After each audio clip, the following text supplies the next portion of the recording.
তো হাড়ি নিয়ে যাব। কেন, কিসের জন্য? আমরা তো হাড়ি নিয়ে যাব। হারলে আমি যদি শপথ নিতে যেতাম তাহলে আমি রেজিগনেশনটা করতাম। এখন তো কোয়েশ্চেন ডাজন্ট অ্যারাইজ। জোর করে দখল করে যদি কেউ মনে করে যে আমি কি রেজিগনেশন দিতে হবে, নো, নট দ্যাট।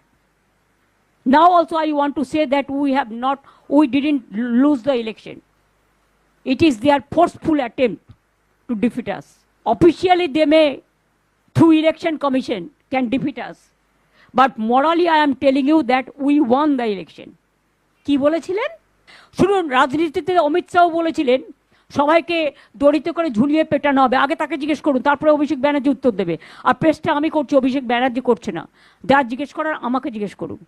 কোনো সন্ত্রাস হয়নি, সব মিথ্যে কথা।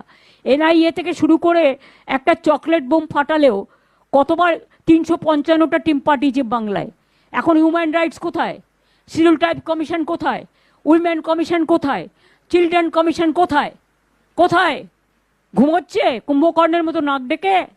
লজ্জা থাকা উচিত, নির্লজ্জ, বেহায়া। কেন, কিসের জন্য? আমরা তো হাড়ি নিয়ে যাব।